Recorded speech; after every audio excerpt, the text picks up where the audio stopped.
Om Sahana Bhavatu Sahanau Bhunaktu Sahaviryam Karavavahai Tejasvinavadhitamastu ma Vidvishavahai.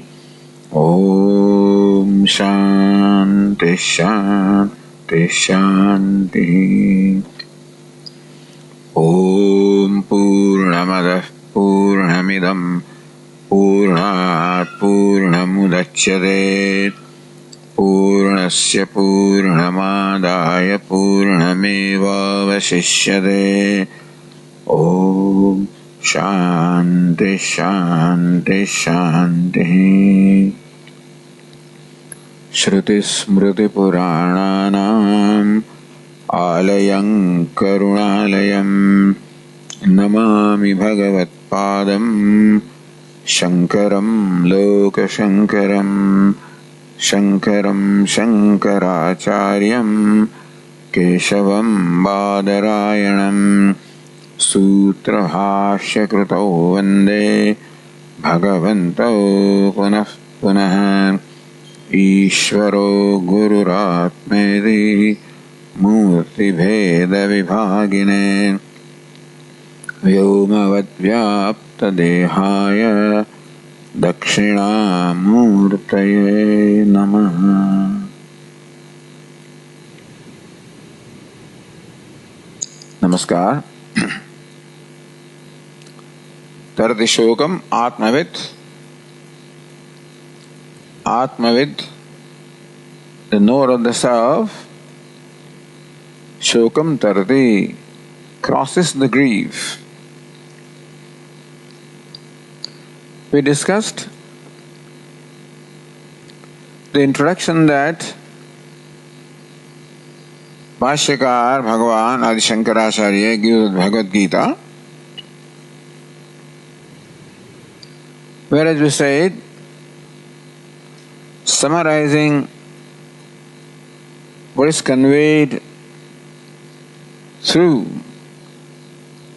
the entire first chapter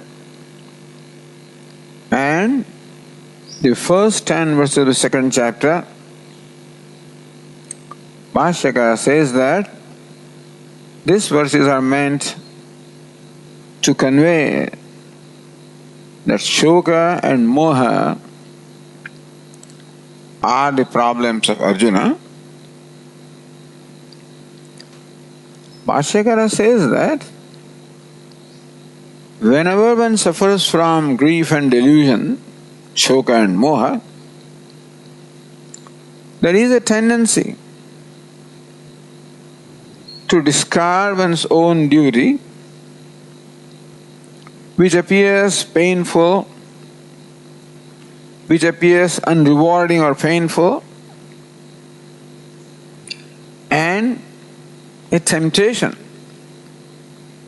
to perform the duty of the others. In the case of Arjuna,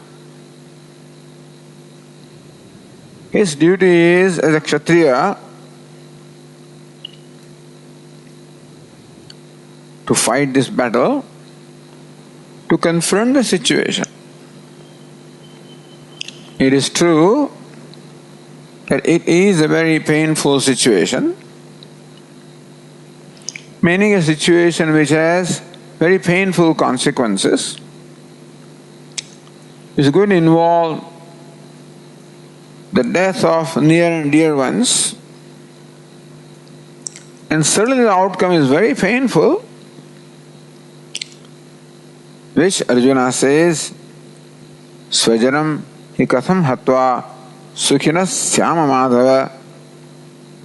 Hey Madhava, how can we be happy killing our own near and dear ones, Svajanam? Nacha shreyo nupashyami hatva svajanam ahave. I do not see any good coming out of killing the near and dear ones in this battlefield. So giving up Swadharma, his dharma or the duty as a kshatriya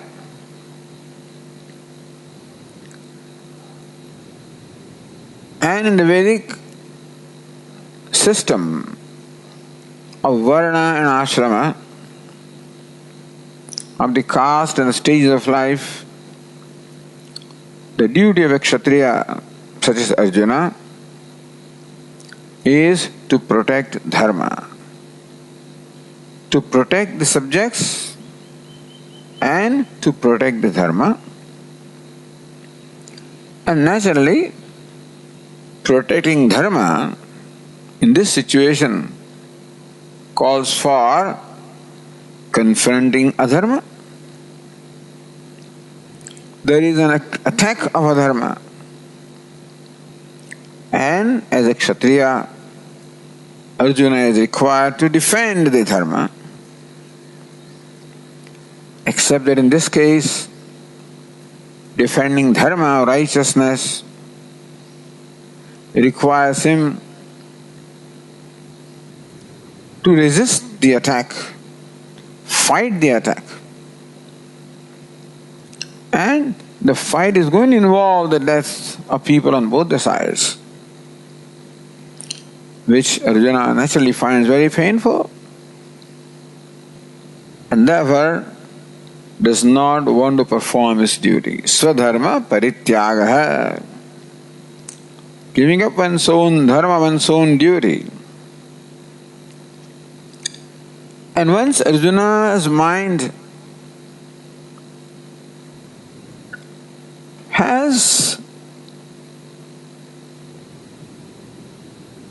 is convinced that he should not fight this battle, he finds enough reasons to justify his stand of why he should not fight the battle.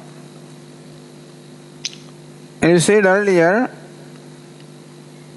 towards the end of his statement in the first chapter, he says,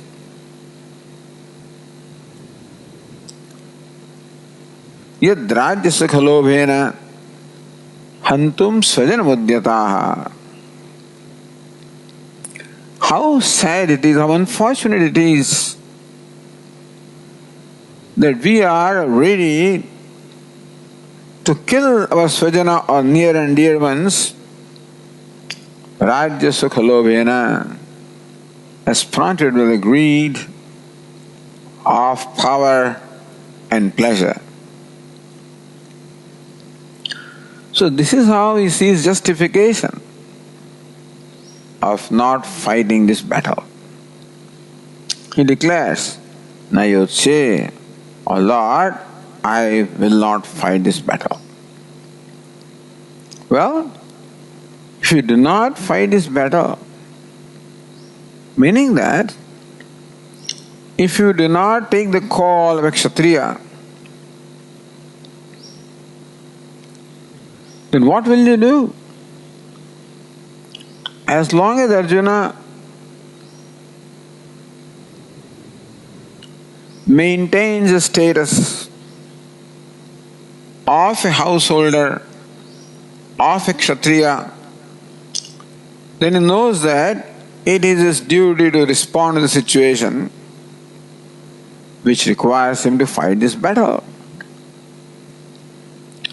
So at one point in the second chapter he says that rather than killing these revered ones, bhoktam bhaiksham apiha loke, I think that it is better that I take the life of bhaiksham bhikshacharam. This was his suggestion. Guruna hatvahi mahanubhavan shreyo bhoktam bhaiksham apiha loke. Rather than fighting this battle, which involves killing of my gurus and the revered ones, Shreya, I think is better. Bhoktam bhaiksham apiha loke, then in this world I sustain myself on the alms, begging my alms. Now, begging the alms is not allowed except for a sannyasi. Well, a sannyasi, a renunciate, has the sanction from the scriptures that he can go and beg bhiksha. Bhiksha means begging. So when Arjuna says that I think it is better to survive or sustain myself on the food which is begged rather than performing this action which involves killing off my gurus and revered ones, this is a suggestion of taking to a life of sannyasa, which is not Arjuna's dharma. Arjuna's dharma is to fight the battle as a kshatriya. In the Vedic times, sannyasa is the dharma of a brahmana. So swadharma parityagaha, renouncing or giving up one's own dharma, the duty, and paradharma, taking up the paradharma, the dharma of a brahmana, of a sannyasi. This is similar to grass is greener yonder. In this mental condition that Arjuna is, what is called for to do, he thinks is wrong, is painful and therefore wrong. He terms his action as himsa or violence rather than dharma, and therefore taking to the life of a sannyasi as a life of ahimsa, non-violence. So he justifies his decision of not fighting the battle, and since you have to belong to some order of life, if you give the order of life of a grihastha or and a kshatriya, then you take up other order, in this case sannyasa. All of this struggle Arjuna goes through in his mind. Conflict. He knows that as a kshatriya it is his duty to fight the battle. At the same time, he feels that it is going to bring about very painful consequences in two ways. That he will become the killer of these people, hanta. He will be the killer of Bhishma, Drona, other near and dear ones. And further, what will I do without them? Ahamesham ete mama. I belong to them, they belong to me, they are mine. And without them, what shall I do?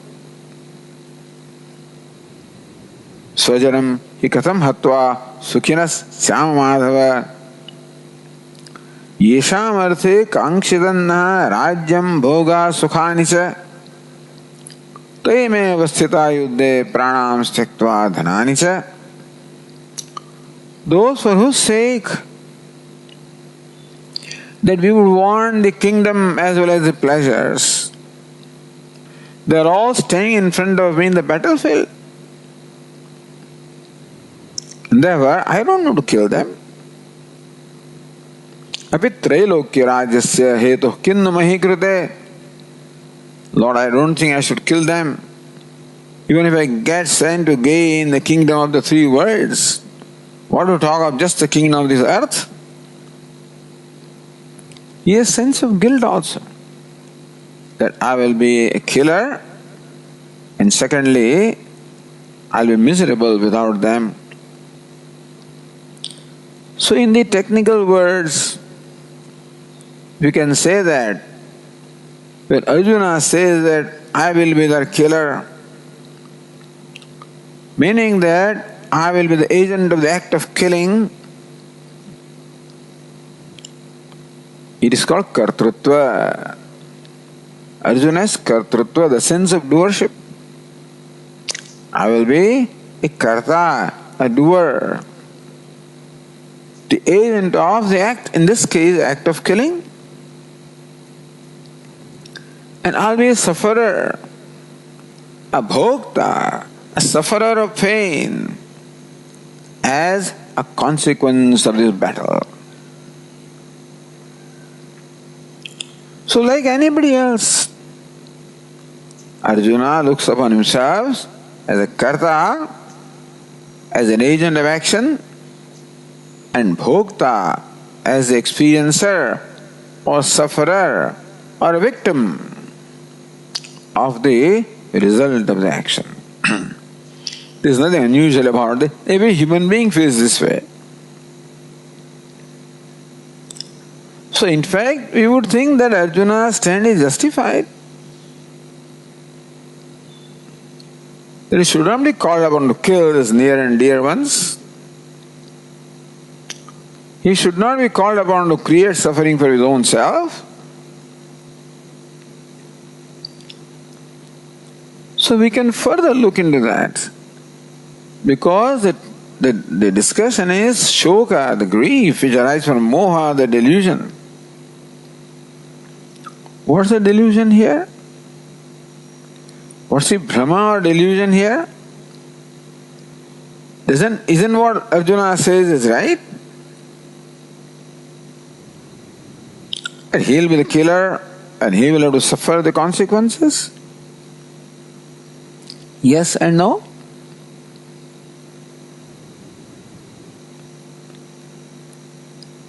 Tatra pasya sthitan partha pitrun atha pitamahan matulan bhraturan. So when Lord Krishna said to him, He Partha Pashyetan Kuruniti, look at these Kurus who are assembled here, the descendants of Kuru, meaning that your cousins and near and dear must look at them. Then Arjuna saw his elders, gurus, grandfathers, uncles, maternal uncles, friends, his nephews, all the near and dear ones he saw.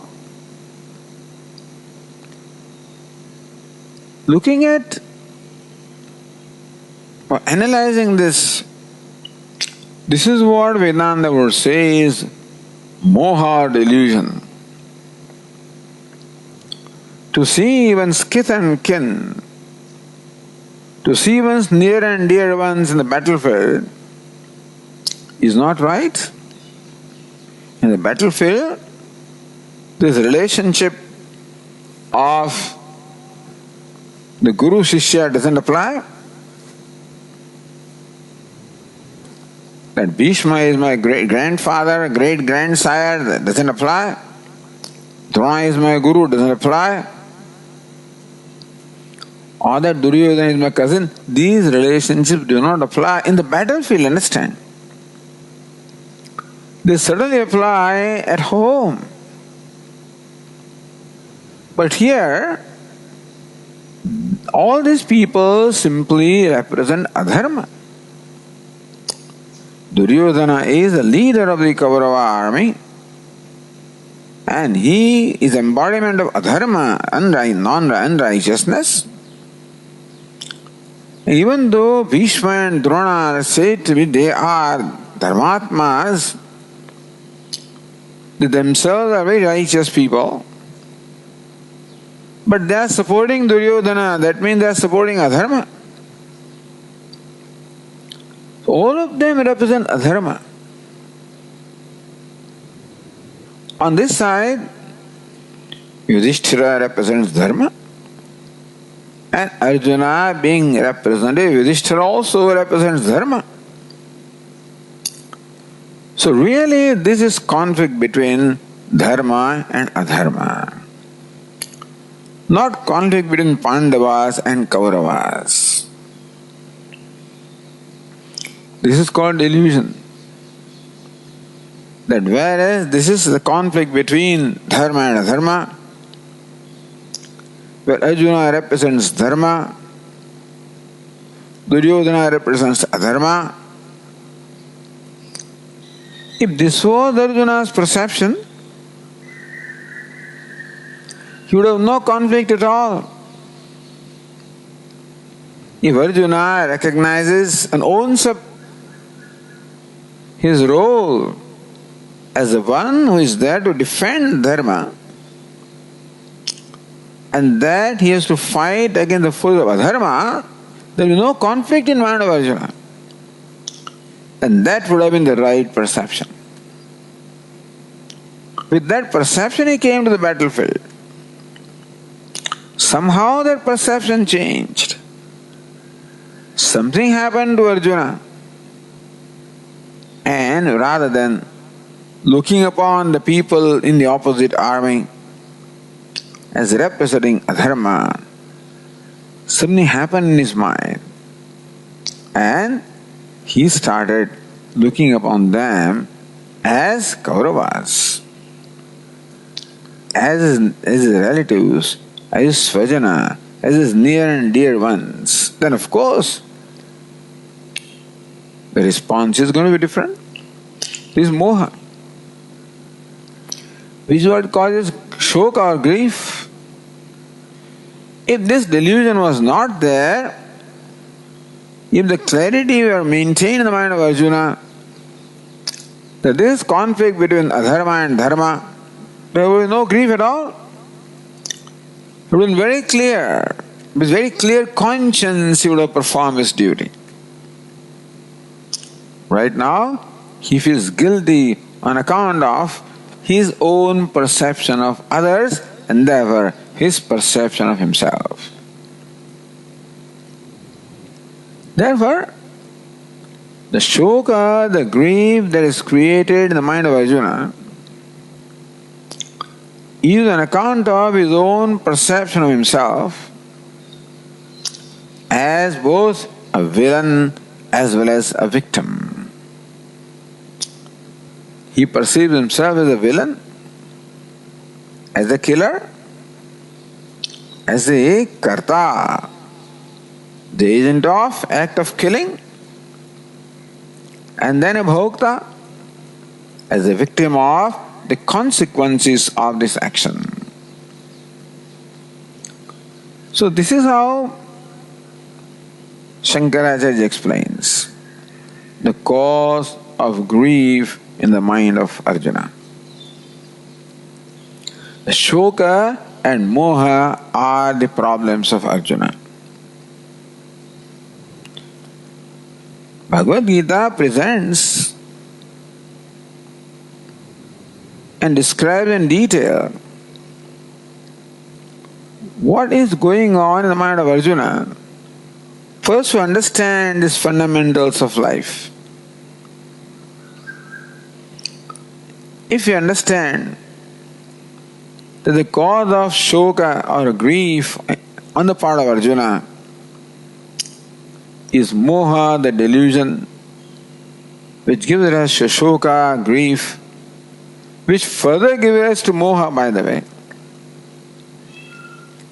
Because when Arjuna is grieving in his mind, there is grief, then there is this conflict about what is right and what is wrong. And Arjuna reports as such, dharma sammudha chetaha. Oh Lord, my mind is bewildered. I am totally confused in reference to what is dharma, what's the right thing for me to do. Sammudha. I am very well deluded with reference to dharma, what is the right thing to do. So now what to do in a given situation becomes also a conflict because of the grief in the mind of Arjuna. Karpanya dosopahata svabhavaha. My svabhavaha, my nature is apahata, is overwhelmed, overpowered by karpanya, dosha, by the defect of karpanya, krupanata, miserliness.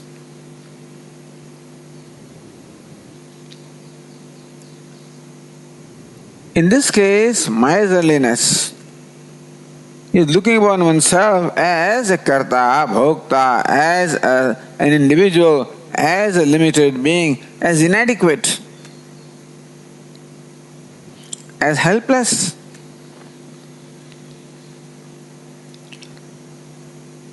Therefore, Vedanta would say that this perception about oneself is the result of the ignorance of the self. Self-ignorance, not knowing the true nature of oneself, and therefore looking upon oneself as contrary to what one truly is. Therefore, avidya, ignorance, gives us to moha, the delusion, the wrong perception of oneself, which in turn give rise to the wrong perception of the situation, the world also.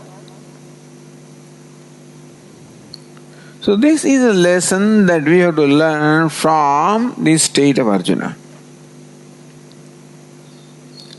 We are nowhere near where Arjuna's situation is. And thank God that we are not called upon to confront situations like this. But from that we learn this lesson. The Arjuna is grieving. Shoka samvigna manasaha. His mind is completely overpowered by grief. Tam tatha krupaya vishtam. He is as though possessed by krupa or self-pity. Now that does happen to us. Even though we do not have to confront situations like Arjuna,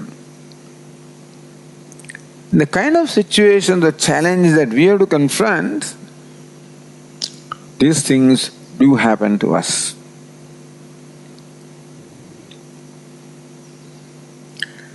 That we are overcome by grief, we are overcome by a sense of helplessness. That is what is meant by pity towards oneself, feeling helpless, feeling incapable of doing what one wants to do, and incapable of avoiding what one wants to avoid. I cannot do what I want to do, and I cannot avoid what I do not want. Helplessness. So this helplessness, which arises from one's perception that one is an individual being, a limited being, confined to this body-mind-sense complex.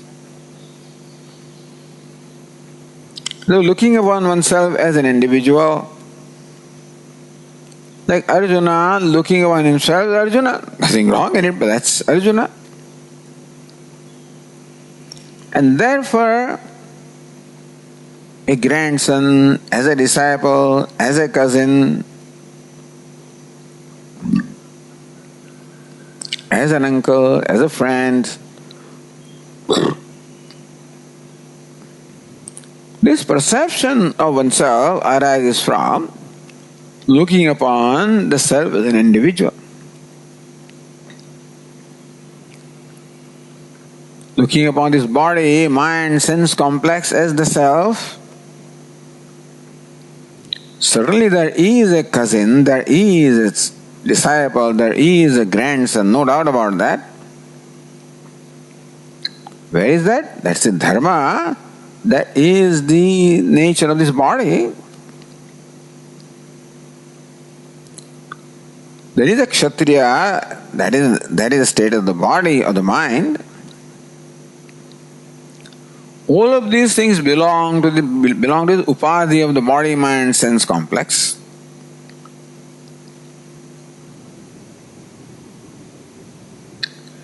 And when I have the perception that I am a disciple, I am a son, I am a grandson, I am an uncle, I am a cousin, I am a friend, I am a father, I am a mother, that perception about myself arises from looking upon this body, mind, sense complex as myself. So what's wrong with that? Well, that is a state of things. Each one of us looks upon the self as this body, mind, sense complex. We are born with this kind of perception of ourselves. We are born with a perception of ourselves.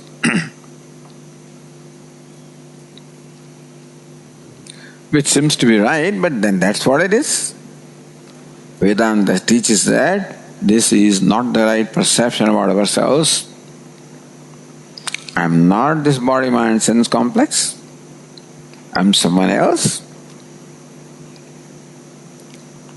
So the question of ātmavit, the knowledge of the self, comes when there is ignorance of the self. So we discussed today this vakya or the statement Tarati, śokam, ātmavit. The knower of the self crosses the shoka or grief is taken from Chāndogya Upanishad,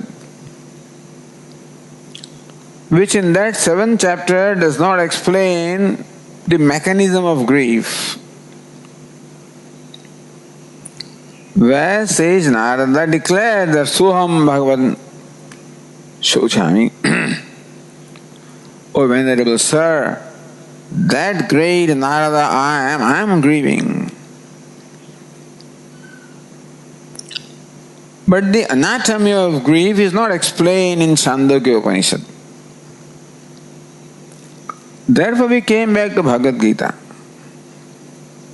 where also the context is of grief, śokam. And Bhagavad Gītā explains the anatomy of grief. As Bhashyakara says, the verses of the 1st chapter of the Gita, in the first 10 verses of the 2nd chapter, are meant to explain the anatomy of grief. It's very clear that Arjuna is grieving. But these verses describe the thinking process that is going on in his mind. From that thinking process, we derive this lesson. The Arjuna thinks that he is Arjuna, he is a cousin, he is a swajana, that he is a warrior, and this situation demands that he has to fight the battle and kill these people, meaning he will be a killer. And the consequence of the battle is that he will be left without all his near and dear ones, he will be all alone and therefore miserable. One would think that, Swami, this seems to be reasonable. It is reasonable. And Arjuna also thought it is all reasonable. But whether it is reasonable or not, the fact remains that Arjuna is deeply immersed in grief.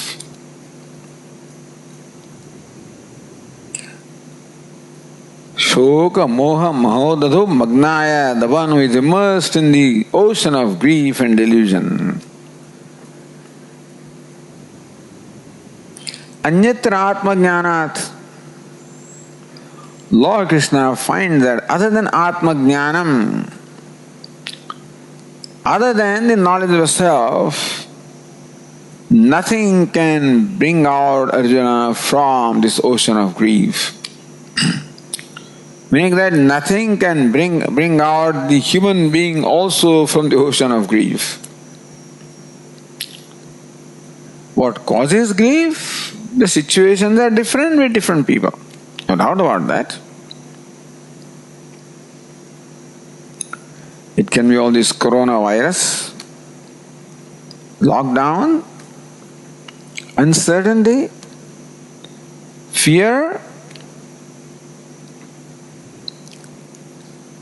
Now there is a demand that this lockdown must be relaxed. You must go back to a normal life. That's what one aspect says. Because people are fed up. They are tired. They feel suffocated with the situation. They want relief. They want freedom to do normal things of life.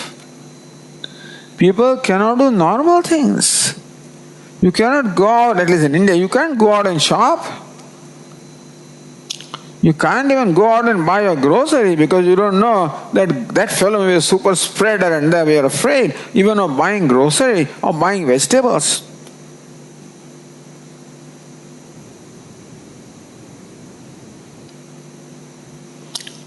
And once people are given freedom, as in India, as in US also, and anywhere in the world, people take it easy, they forget everything. So-called social distancing. In fact, that's the only thing that can save us from this virus. But that social distancing is a pain in the neck. Therefore you find people just crowded on the beaches. No idea, no notion of any distance at all. In India also, when the freedom is given to go out for essential work between morning, I think, 7 o'clock to afternoon 4 o'clock, you can see people crowding. The roads are crowded with the vehicles, with two-wheelers and so forth, and cars. And no concept of any distance at all.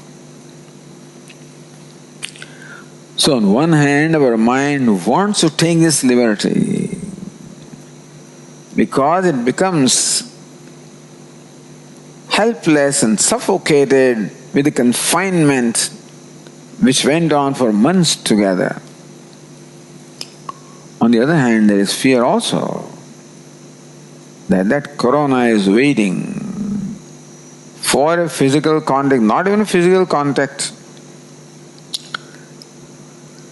coming within the distance of 6 feet, where one can be affected by,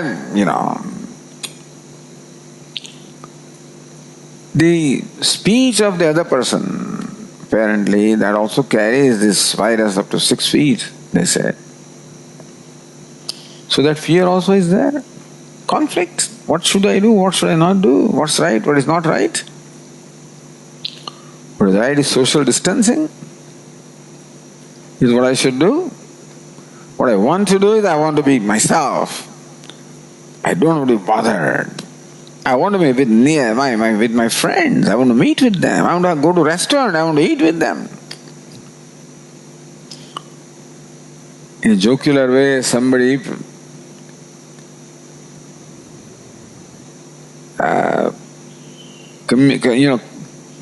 forwarded a photograph. It was a photograph of people sitting in a restaurant and happily eating their meals. But this is how it used to be way back in 2019, People can't do that. You can't go to, I guess, in India at least all barber shops are closed and no physical contact. So situation is very similar. On one hand, the mind wants to do something, on the other hand, we know that there is danger involved there is fear, conflicts, fear. And we see close to 100,000 people in the United States have lost their life in this coronavirus. And I'm afraid that among them also could be some people known to us, some people dear to us also. So shoka, the grief, is a very common thing right now, everywhere, the whole world. Anyatra ātmajñānāt, says Bhashyakara, that Lord Krishna does not find a solution to the grief and delusion of Arjuna by other than self-knowledge. No psychological solution is possible for Arjuna. No tactical solution is possible, Lord Krishna thinks. Not by teaching Arjuna how to fight the battle, what the strategy should be, what the attitude should be, that also will be taught later on. But the real solution to the problem of grief, which is, in words of Pujya Swami, the fundamental human problem. So as you pointed out earlier, there are two kinds of problems in the life of a human being. Whether you say the evolved being, self-conscious being. If we were not evolved, then the idea of the cousin, etc. would not have been there. Swajana, my near dear, would not be there. That I am killing and therefore I am guilty, that would not have been there. All of this would not have been there if we had not evolved to a point where we have. So this is the price we have to pay for evolution.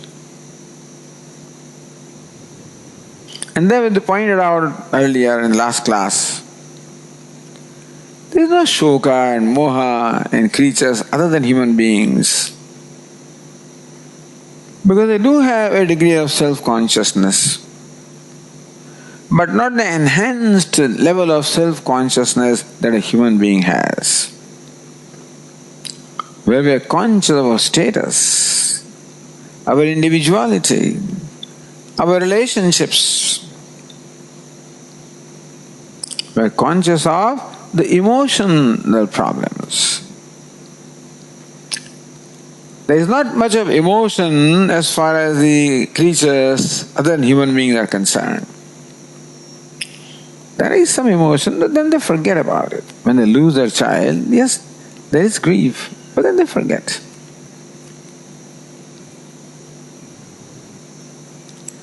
But all of this, that means that the Creator has gifted us with a sophisticated human upadhi, with a sophisticated mind or the buddhi, intellect which can discriminate, with a sophisticated consciousness where we are self-conscious to this extent, that all the great gifts or privileges that we enjoy, which also bring as a consequences this suffering, the emotional suffering. The physical suffering is common to all living beings. Janma, mritu, jara, vyadhi, the birth, death, the old age, the disease is all common. I did not know, but now I realize that animals also have a disease like diabetes, like cancer and so forth. Dogs have that and other creatures also may be having them. Birds also have. So as far as physical suffering is concerned, it is common to all living beings who possess a body.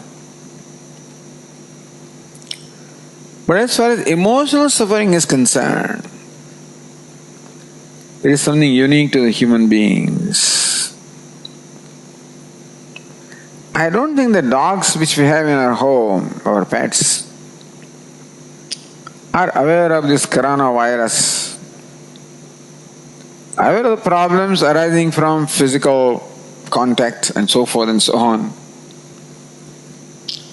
They don't have fear, they don't have anxiety, they don't have grief, the mental suffering, the afflictions that we have. So is it good or bad? This emotional suffering that we are given as a consequence of evolution, is it an asset or a liability? It is both an asset and also a liability.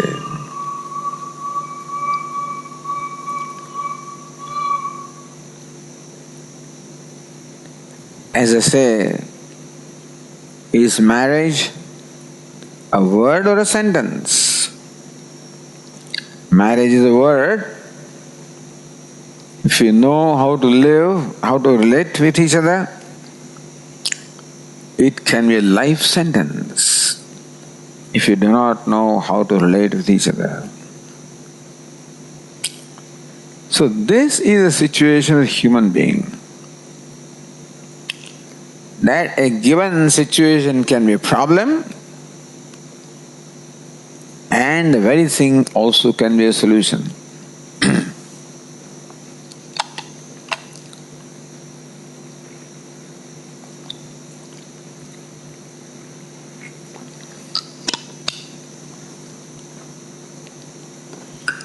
Our Swamiji's famous statement, you are the problem, you are the solution, or what is a problem also is a solution. Jokingly we would say, mother-in-law is a problem because you're stuck with her. She has landed in your home with no intention to leave. And so whatever problems there can be, that son-in-law has, this person has. Mother-in-law is a problem. However, when Swamiji comes to town and he and both couple, the husband and wife want to go and listen to Swamiji, then the mother-in-law comes very handy. You can leave your children to her care. That time she is a solution also. So again, that is how things are. Everything is a problem depending upon our perception, and that very same thing also is a solution, again depending upon our perception. So our perception of our own self is the cause of all our problems of grief and delusion and emotional suffering. That is what we mean by problem here. Others are all situations. Even coronavirus is a situation. That we do not know exactly how it behaves is a situation. That it seems to be spreading and we don't understand how, may be a situation.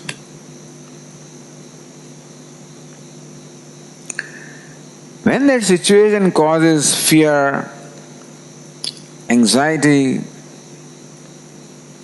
and therefore irritation, which irritation then manifests in my interaction with people around me as intolerance, and therefore anger, and in terms causing conflict. and suffering on my part and part of others with whom I relate. All of this is caused because of the perception. Situation is there, but it is my perception of myself and therefore my perception of situation.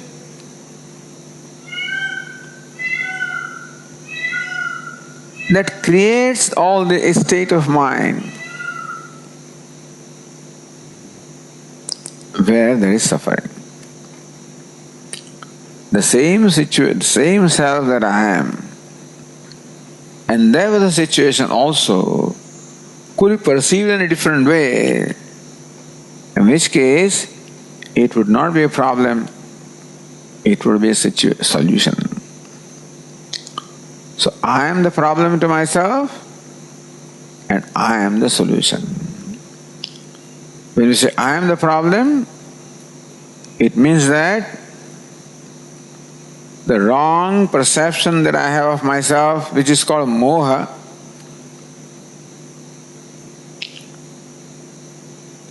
becomes a problem in creating śokam or grief. The wrong perception of myself, that's what Vedanta says,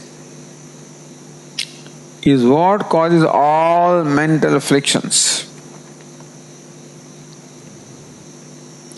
It is true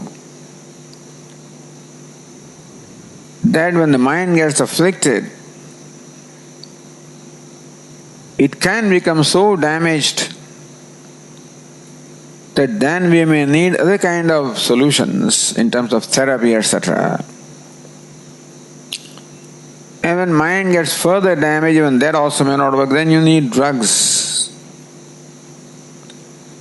Sometimes that also may not work, you need further solutions like alcohol and stuff like that.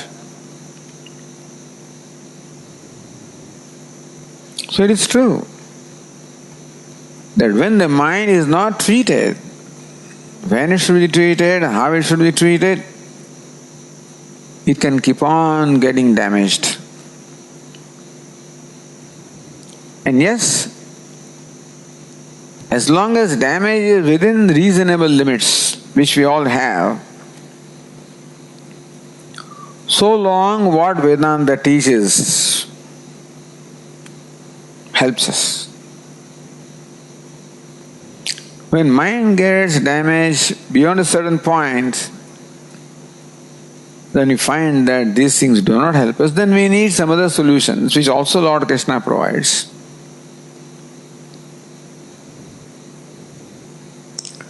Therefore we said last time that ātma-jnanam, ātma-vedanam, the knowledge of self, is in a way imparted in two stages.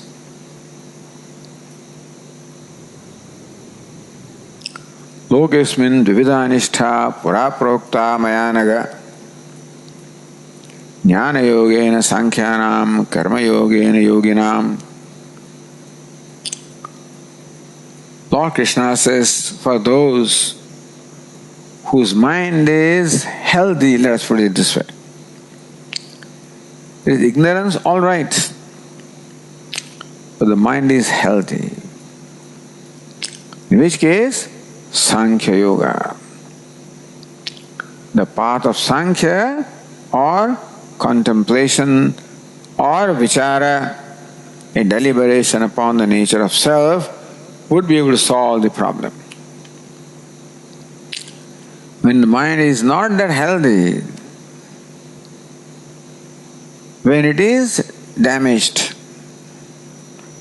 meaning that it is infested by the raga and dvesha, attachment and aversion, by the defects of raga dvesha, then this solution of self-knowledge doesn't quite work. Then we need to heal that mind. The mind is damaged, wounded, hurt. Therefore, we need to heal the mind. Thus, becoming free from shoka or grief is a two-step process. First step is healing our mind, and second step is educating the mind, enlightening the mind.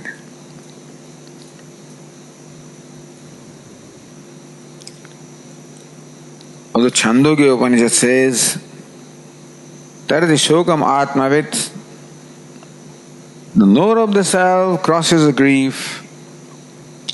The knower of the self becomes free from grief, overcomes the grief and becomes free. Which is what says Nārada did become as a result of teaching of Sanat Kumara.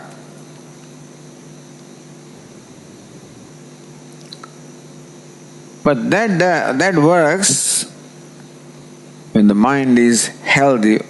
Even though, says Nārada, was grieving all right,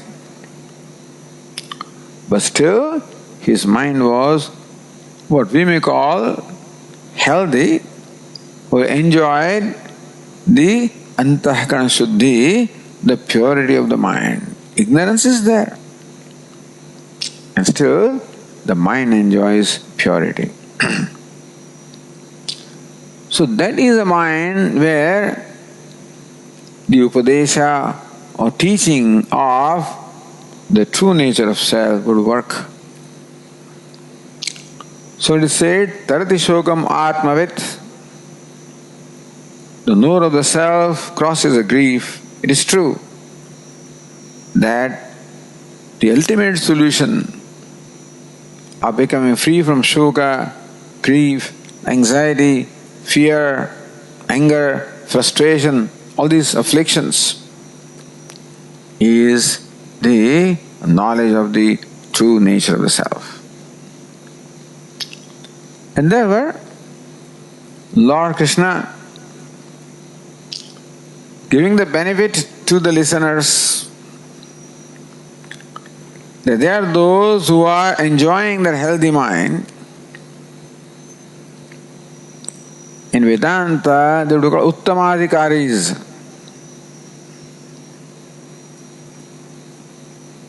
Adhikaris, the students, fit students, enjoying uttama-adhikaritvam, enjoying fitness,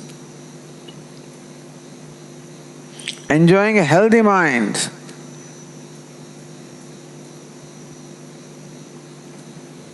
So it is traditional to first of all address these people.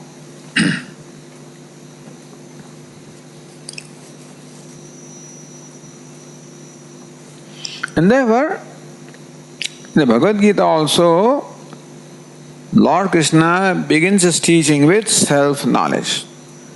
Tarati śokam ātmavit. Now Bhagavad Gītā is a manual which shows how Arjuna did become free from the grief, as we pointed out earlier. Where Arjuna reported, Nasto mohaha srutir labdha tat prasadān maya achyuta sitosmi gata sandehaha karishye vachanam tava. When Arjuna said at the end of the Bhagavad Gītā, karishye vachanam tava, O Lord, I will do your bidding. I will do what you ask me to do. Meaning that now I am free to do what the situation calls for. So far, Arjuna was not free. Even though in his mind, in mind of his mind is new. As a Kshatriya, his duty is to fight this battle.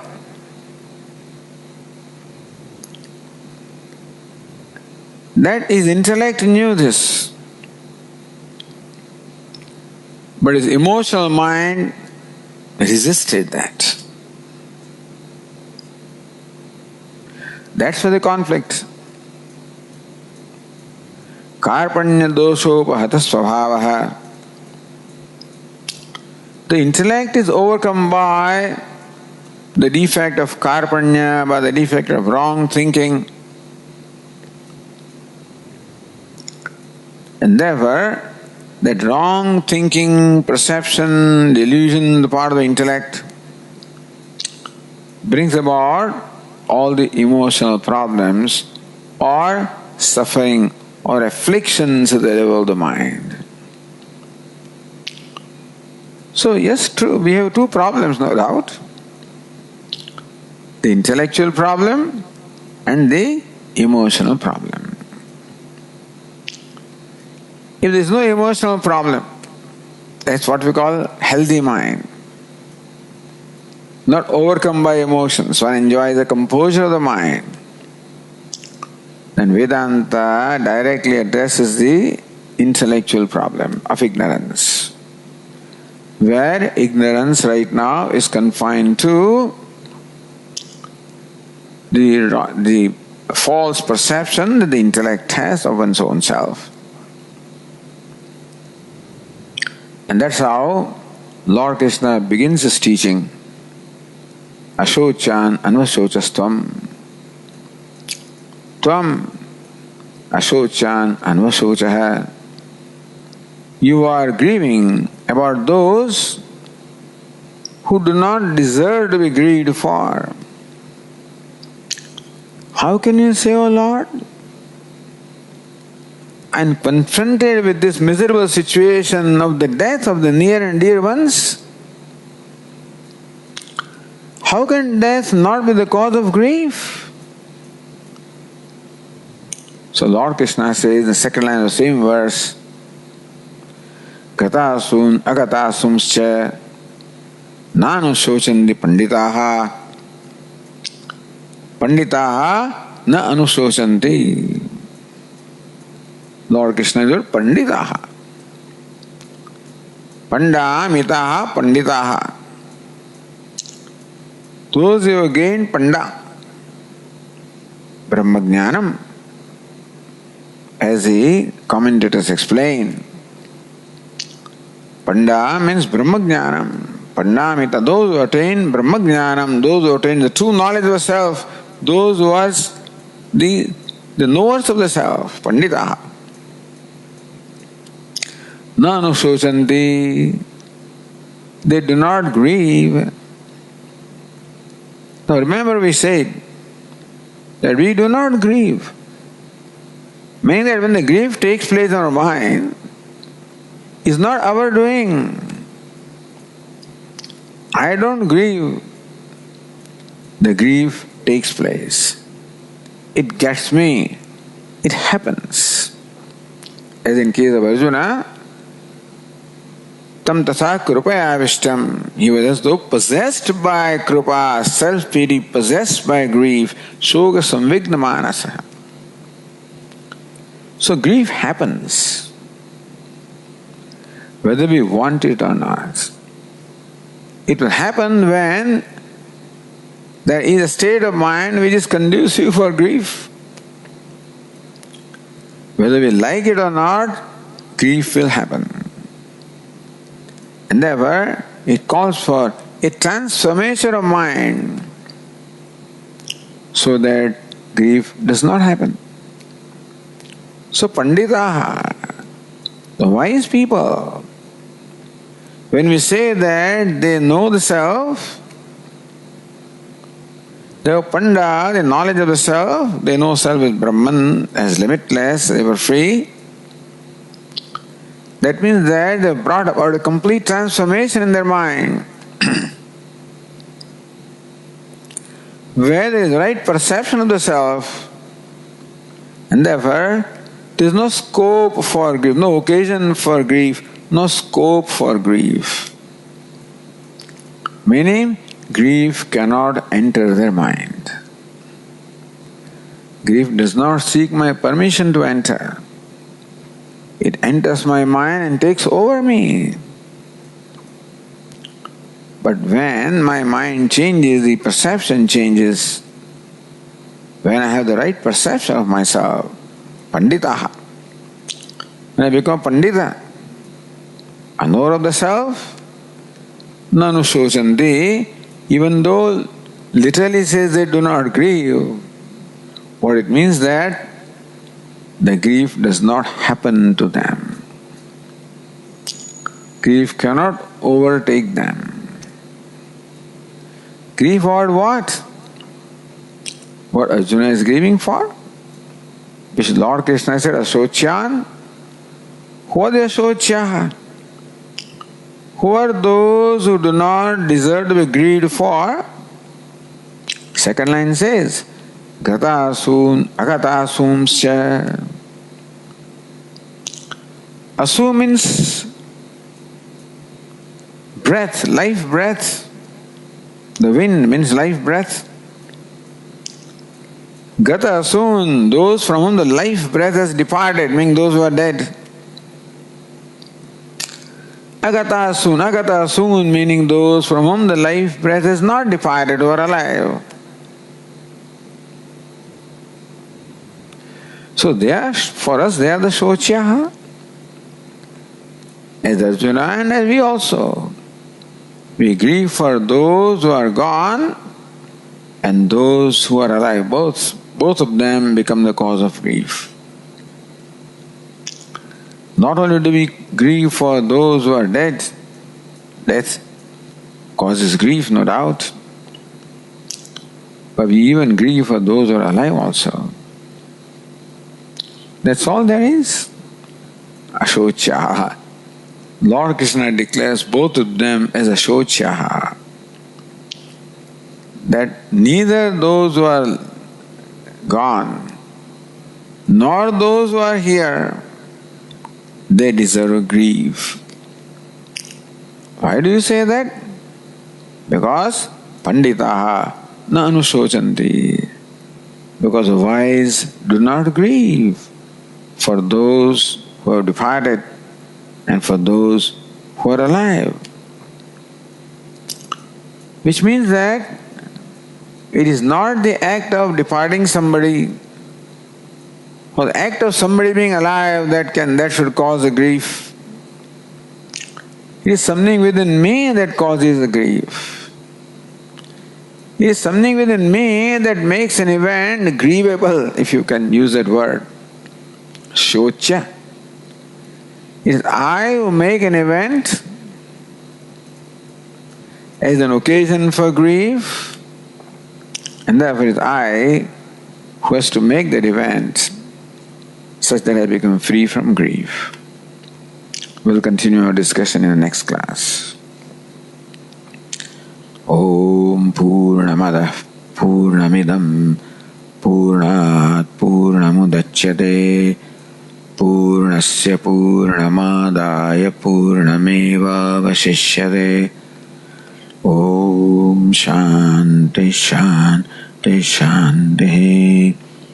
Shankaram Shankaracharyam Keshavam Badarayanam Sutrabhashya Krutau Vande Bhagavantau Punah Punah Ishvaro Gururatmedi Murti Bheda Vibhagine Vyomavad Vyapta Dehaya Dakshinamurtaye Namaha.